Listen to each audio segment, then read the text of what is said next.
Hi, Amy. Happy. We just watched 90 Day Fiancé, The Other Way, Season 7, Episode 14. Any opening comments? Probably several. I have lots of quotes written down.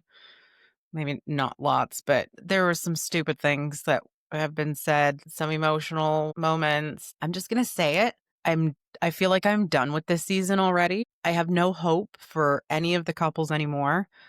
I'm irritated that they're still on my screen and I still have to watch them. Perhaps my attitude is because we just saw the first episode of the other one yesterday, so maybe I'm tainted by the excitement of that one, but also, I don't know, the lack of maybe I'm just bitchy. I don't know. What are your thoughts? You're probably gonna have something better to say than me. I have to agree with you. It's getting a bit repetitive. I feel like we're caught in a cycle, a vicious cycle with each of these couples, and I don't see a way out except for the ones who are actively getting out. So there's not a lot to be optimistic about in this episode in particular. I felt it was very heavy, and yet not a lot happened. I like your comment about the optimism or the lack thereof. I think that that's more reflective of what I'm trying to get at here. Okay. And again, I agree with you. Thank you. Mm-hmm. Before we dive into all of this nonsense, quick 1 and 2. 1, rate, review, and follow us wherever you listen to the podcast. 2, watch the podcast on YouTube at 90 Day Fiancé, honestly. And now let us read on. Pattiya and Dylan. Oh, ouch. What is this? This is not nice. I'm seeing a whole new side of Pattiya. Do you feel that way too? Yeah. Yeah. She at the beginning she was entertaining and I really had some like a little bit of hope for their relationship, but the more that we watch, the more unhinged I see that she is, and the more I question why Dylan would even bother bringing her down to Australia, especially with regards to her lack of accountability regarding her finances. She even tries to blame his mom for the For the money? reason, yeah, why she's in debt. And again, the accountability or just blaming everyone else doesn't explain why you have this debt. Like, you've done it. Nobody forced you to buy anything. Nobody forced you to buy things that were out of your means. And now, her trying to push him to sell one of his houses to pay off the debt. It just I wonder if the amount of debt is a lot more, because why would you sell a house for a $20,000 debt? Yeah. And we did get that awful cliffhanger at the end of this episode where she says there's something else that she's not told Dylan, and he'll be really mad when he finds out, which could be that the debt is bigger than she's stated. That would make a whole lot of sense. I'm confused. I don't follow your argument for Pattiya blaming Joe for her debt. I didn't catch that. Oh, Can you no, talk? sorry. I didn't complete that sentence, and I kind of Okay. combined it with two separate thoughts. She was blaming Joe for the whole communication thing with her, calling Dylan and how he drops everything for it. It's not Joe's fault because he also picks up. Oh, yes.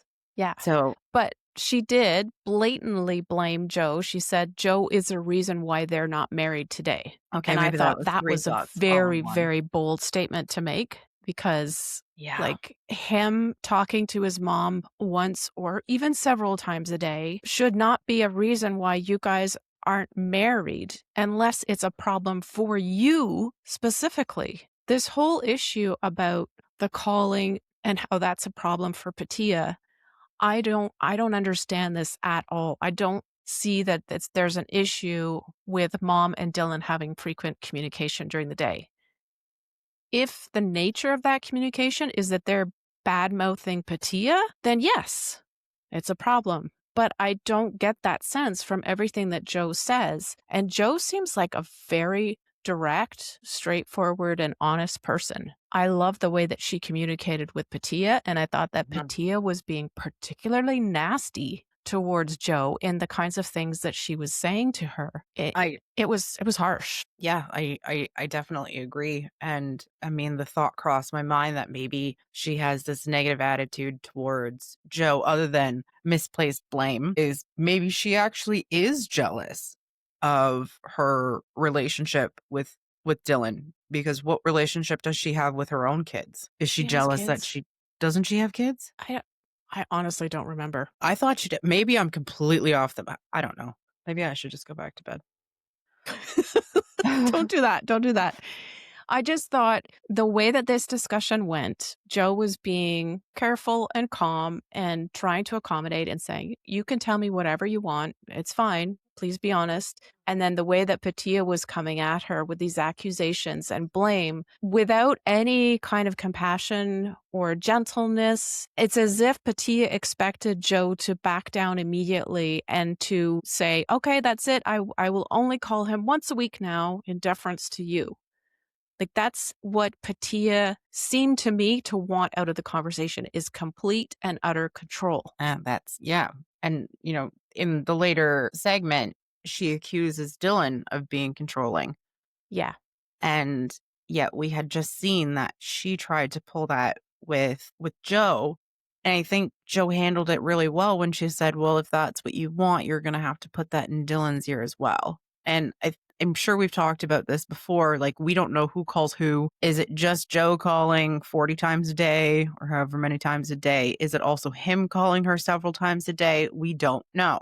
So if you really want to limit that communication, then you need to have that compromise come from your partner as well. And you just can't dictate their communication and relationship with their parent when they are so close. And she does seem to be super level-headed, and I feel like she would be an excellent person to call for advice, especially because Pattiya is, I mean, I hate to use the term, but she tries to gaslight Dylan. He's not falling for it.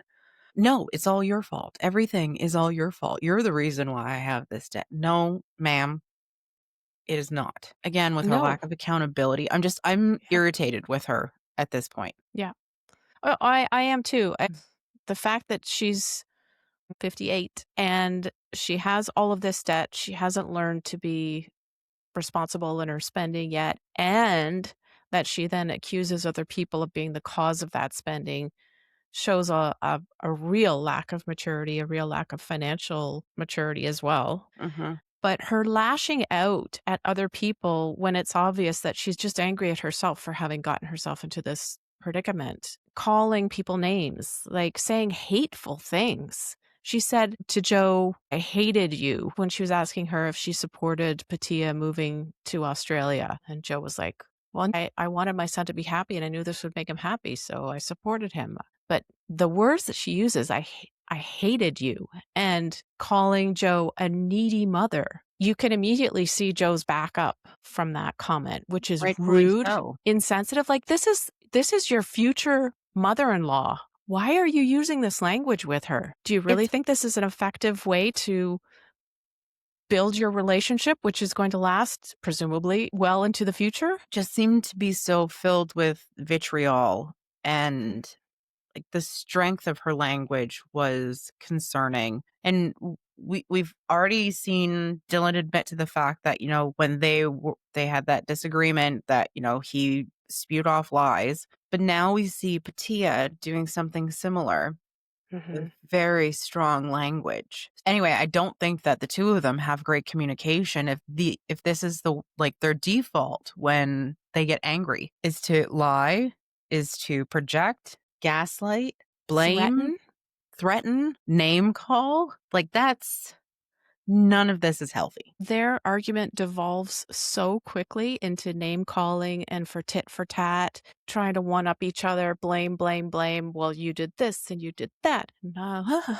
Oh my God. That was truly horrible. And they were both responsible in that case for allowing the argument to escalate into that kind of territory where you can't retrieve it easily at all. You both need to get away from each other to cool off and then to think about it and come back together, I think. But when we see them arguing this way, it completely, for me, solidifies the fact of why they haven't managed to make their relationship work on a consistent basis at all over the last 12 years. Why they keep breaking up and coming back together. It's because they are caught in this, I guess it's a codependent kind of relationship. Cycle.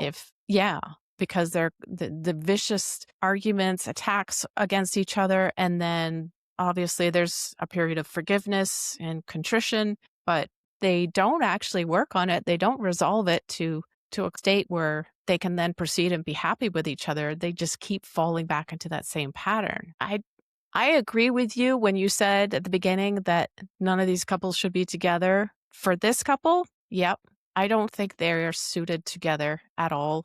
This argument style, this communication style is not effective unless they went to get some counseling of some sort. I don't think they're going to manage to make their way out of it. I think this is reflective of the infinity symbol that we've discussed before, like the narcissistic infinity symbol with Yeah. the arguing, the blaming, the love bombing coming back together, but it seems like it's a mutual thing. They're both doing it to each other. Like that's the cycle of their relationship. I'm not saying that either one of them are narcissistic. It just reminded me of Yeah. that infinity with what I just said.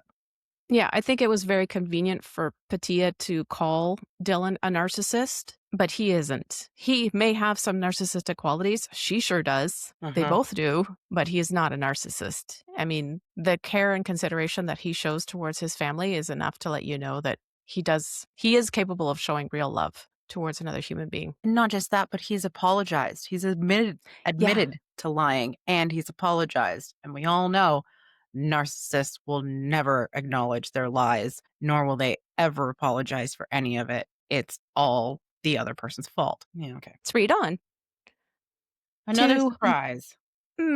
surprise, surprise, Manon and Anthony. Anthony's at it again.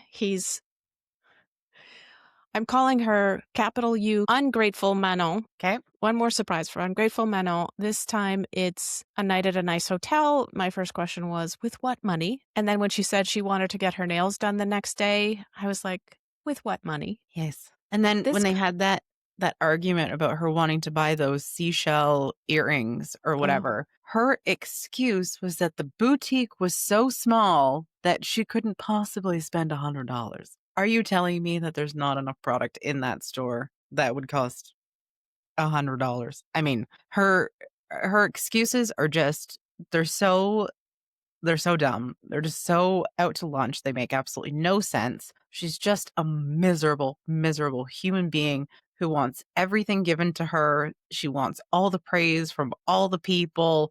For what? don't know. Yeah, I agree that the flimsy excuse of, oh, I couldn't have possibly spent more than $100 there was absurd. Like, you shouldn't be spending $100 in the first place on jewelry that you don't need, that's not going to help you make a house, build a life in France. What what is this? And then that awful argument in the car where she says to him, "You're sabotaging us. You're sabotaging Mhm. me and us." I wrote that down too. Projection? I Yeah. think so. Yes. He's not trying to make it work. He's the one that needs to change. And I put this in my comments and I want to read it verbatim because it made me giggle. Maybe she needs to use her listening ears because even her dad told her to change her character. Ouch. Yeah. Her her way of beating down Anthony, despite all of the very obvious things that he's done for her, for their family, such as moving to France, planning a whole bunch of fun time dates for her that were pretty inexpensive up until now. It's ridiculous. You're sabotaging us. And then when he apologizes to her and he puts a but at the end of it to say to her, but you also invalidate my feelings. She uses that as an excuse to prove that he's not actually apologizing. He is. It's a poor choice of words to use the but. He might have started a new sentence or said and maybe that would have been more effective, but Mhm. I'm splitting hairs here. She says to him, I don't invalidate you, as a response to him saying, but you invalidate me. But that is an invalidation, Manon. How can you not see the absurdity of this? He's telling you that you're not listening, and you're saying, I'm not listening. What? Again, with the listening ears. The again with the lack of accountability, the lack of any kind of i- insight, self-reflection. No, no, Nothing. no. Everything is his fault. He can't do anything right. And he's really gone out of his way to plan some really considerate adventures for them. And instead of appreciating it, She craps all over them. everything she does for literally everything other than his sexy dance on the pole. Like, that is the happiest that I think we've seen her. Yeah. She was actually laughing. She was actually smiling, even though she did poo-poo on him a couple times during, I mean, what we've seen. But would it be a segment with Manon if she didn't have some sort of negative commentary? No, no. Her commentary is almost exclusively negative, and it's exclusively self-reflective about her, not in the sense that she's looking at herself and exploring what she's doing, that she wants everything and everyone to reflect back onto her and to make her the focus of attention. I cannot get over how whenever she has an argument with Anthony, there's zero way for him to escape from the argument. Mhm. Everything is blamed on him, like you mentioned. Even her reactions, she blames on him. So if she has a negative reaction, it's his fault. His reactions are his fault. His words, his fault. His feelings, his fault. Her feelings, his fault. Their past, his fault. There is no way for Her him. relationship or lack thereof with their kid, his fault. Absolutely. Every failure that they've had in the States and or in France, his fault. And it's such a horrible situation for him to find himself in because he cannot win. There is no way that she will allow him to gain a single point when they argue. It's tiresome. Mhm. I don't like watching it. I feel exhausted watching it. Why did he marry her? Why are they together? I mean, why did she marry him? It seems as though she's just so embarrassed by him even when they're alone. Mm, And I mean, maybe it's rooted in some sort of deep-seated resentment because he stopped making money. I mean, I don't know. It's really difficult without knowing more of the story of their background. But this couple really doesn't need to be on the show. Again, going back from the very first episode, they're already married. yes. So what's the point? Why are you subjecting us to this negativity? Yeah. I mm, no answers here. Sorry. It reminds me of the recording we did last night. I know nothing. Okay, one final quote that I wanted to share with you from Manon was when she said to Anthony, "I'm sorry, but I cannot change for you," as if he's asking her to do that, which he's not. Just another example of how she turns every argument into somebody else's fault and she can't possibly live up to that expectation. Why are you asking me to change? I can't become another person. I am who I am. And you are so cruel to be demanding this of me that I have to change my entire being so that we can get along. Arguably, Blech. I think that she should change her entire being because she is the most negative Nancy, and I apologize to any of the listeners who are named Nancy. Uh, she's just so damn negative, and I'm sick of it. I as a viewer, appreciate the amount of effort that he's putting in and the fact that he somehow still has motivation to continue try to make her happy. And I think his efforts are absolutely wasted. He doesn't need to waste Yeah, that energy. What he needs to do is take that energy, go back to the States with Benjamin, and leave this woman behind. I agree. She does not deserve him. He is totally amazing and how he never gives up and just keeps trying over and over again. I love that about him. Yeah. And where does this motivation come from? Like it begs the question is what kind of redeeming qualities does she have to make him stay and to motivate him to continue to try? That's a great question. I'm going to have to think on that. Shall we read on? Can we skip this one? No, Okay. it's not that long. I have 5 sentences. Okay. Chloe and Jonathan, what are your 5 sentences, pray? Meeting with immigration lawyer. Okay, they're part sentences. Some of them are. Meeting with immigration lawyer. Hopefully, this is a rude awakening. Why would they not have investigated this before she moved down there? This is baloney. Please don't get married. This is awful. And then when they were talking about their marriage during their last segment, she said she's in tune with her brain upstairs. Yes. Interesting turn of phrase. And I said, no, you are not. Okay, so maybe that was 6. One. Okay. Anyway, numbers don't matter. Yes, you have a good point. Why did they not look into this before she came? great question. Typical of 90 Day Fiancé cast members that there's not much thinking that goes on pre-travel. So now we find out that it's $600 to $700 for the partner visa, takes about 5 months, most of which she has to be off the island in order to obtain, then another 3 month wait before she can work. So a total of around 8 months, almost a year. When they start talking about marriage, when they're having lunch or whatever afterwards, I got a sneaking suspicion that the whole reason why they would go ahead with the marriage, or at least why Chloe would go ahead with the marriage, is to spite her mom, to prove to her mom that she can do it, that she's making a go of it, that she's a mature woman who's staying on Aruba and getting a job. That's really the only reason why I can see that she would do it. Like, she seems to be talking herself into getting married to Jonathan. And there's no way that she's ready. I think he's No. ready to get married. I don't think he's ready to get married to her specifically. He's just in a completely different place in her life. But to your point, I guess that would make sense as to why she would be okay with doing the marriage thing, because she wants to move things a lot quicker so that she doesn't have to move back home to prove her mom right. Yeah.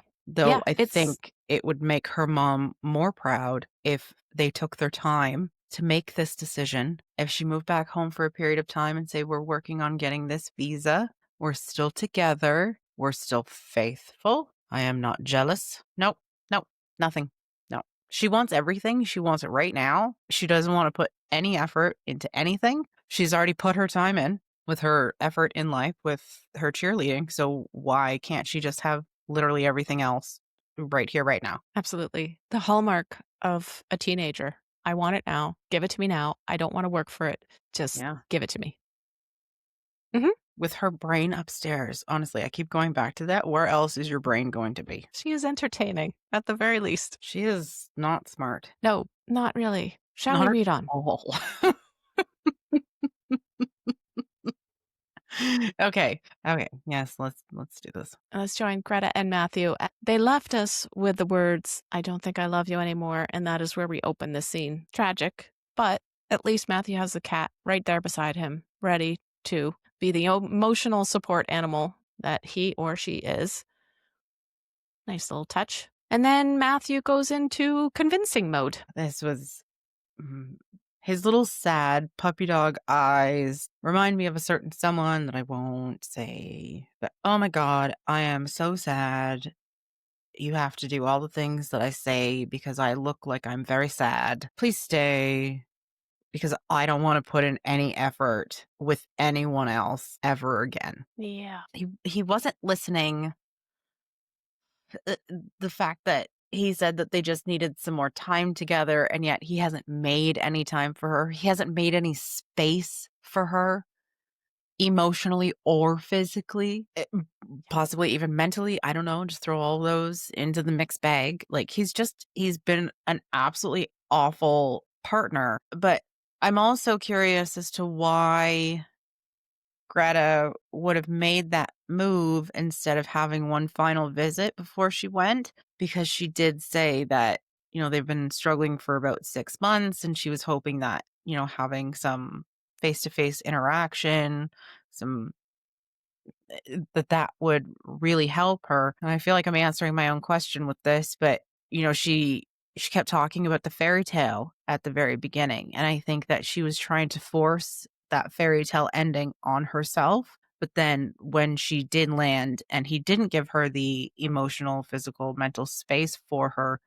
it really completely tore apart her fairy tale ending. And she needed this experience in order to realize that this isn't what she had predicted, what she'd hoped for. And that's heartbreaking for her. I know what it's like to want to have that fairy tale ending and then to have it pretty much blow up in your face. Yeah. It's so sad, but I really, really wanted to get his face off of my screen. Every time he had that sad face, and like, The sir, little you put whisper in. voice. Yeah. Oh no, please don't tell Joseph. I was like, shut up. Just use your real voice, man. Please. And then with the ring, when I gave her that ring, It was so heavy in my hand. so dramatic. I know every Stop. line he had was like out of a novel. It was really funny. I'll give But him not that. a fairy tale. No, no. You're right. Greta should have alerted him to this and or made a trip to England just to visit to see if things were good before she decided to move. I think that responsibility should be squarely on her shoulders. For Matthew's part, he's clueless, man. He's so clueless not to see the things that he's been doing wrong since she got there, even though it's only been 3 or 4 days. And also, he is fully into denial mode. And who can blame him? Because this is, for him, a complete blind side. He wasn't expecting anything. But the way that he goes on and on about things like, oh, well, no relationship is 50-50. Sir, that's not what she's saying. She's talking about how she feels, where her feelings are right now, and you're telling her that no relationship is 50-50 all the time. That has nothing to do with anything. Stop it. Listen to her. Take a moment and absorb what she's saying. Again, with the listening ears. And Yes. I also wonder if her change in her decision regarding children, if that was based on, the last 6 months, what she's seen of him, Mm. and maybe she actually does want kids, she just doesn't want kids with him. Yeah, very possible. And that could have just been something that she was struggling with because it would impact the fairy tale. So I think it was just a number of falling bricks that made everything fall for her. And I think, again, that with every other couple, that they shouldn't be together. I think he has a lot of growing up to do. And I find it so surprising that he's so, like, he lacks so much insight about himself and the way that the relationship is going when his parents have, I feel like they've had her back more than his, especially the day that she landed. And then, they're calling him grumpy pants and whatever. So, like, even his parents see that he's pretty useless. And I think that this just, again, just demolishes her fairy tale. Mm-hmm. Yeah. Though it also, praying that she does leave, I think that this failure of a fairy tale gives her the opportunity to have something new, something different, something better to Yeah. focus on. There was that really enigmatic comment that he made at the end where he says, Greta's always in search of the next thrill, Mm. something along those lines. And I did not agree with that at all. From what we know of her so far, I don't peg her as a thrill seeker. Nothing about her character screams roller coaster to me. Did you see any of that? No. Do you think it was thrilling for her to give up her entire life, including her cat? Is that thrilling? Yeah. No, that is demolishing. She was compromising so much of her life to be with him, and he couldn't even clean out a couple drawers. Yeah, those damn drawers. Well, I think looking back, she checked out of the relationship completely the moment that she arrived and the drawers were not made empty for her. Mhm. Because it's the little tiny things, I think, that add up in your mind and in your heart too, as to whether or not somebody cares enough about you or cares about you in the way that you want to be cared for. And if she already had doubts before she went to England and then she arrived and to have that big disappointment, which, as we recall, made her cry right away, have a bit of a breakdown, then the fairy tale, like you keep alluding to, starts dissolving right away. And then it's like step after step after step, he does wrong and she further checks out to the point where now she's saying, I don't love you anymore, which is sad. But I'm going to say it again, I love the way that Greta communicates. I think she's a wonderful, caring, and compassionate person. When she talks to somebody, she's very thoughtful. She's very intuitive. Gentle. Yep.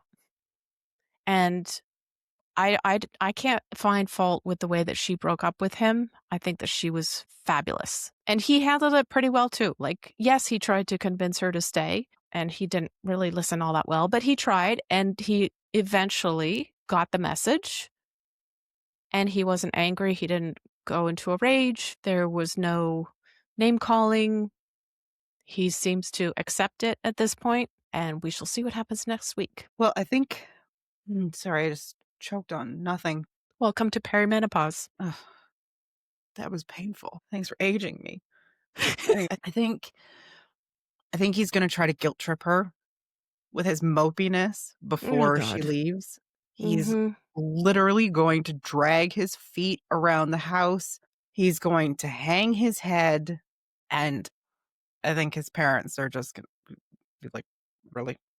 Really?" Yeah. Well, it sounds like he's gonna send dad on a mission to get Greta back because she's gone. She's gone to her hotel, but I don't think Matthew's willing to put in the effort to go to try to retrieve her. He's gonna send an emissary, Y Yeah.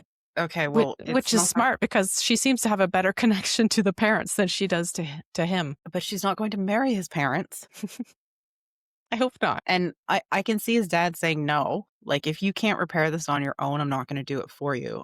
Yeah. I feel like mom would say that. If he wants his parents to do his bidding and they do it, then that explains a lot more about him. I really hope that that's not how it's gonna go. So, just let her go back to her cat.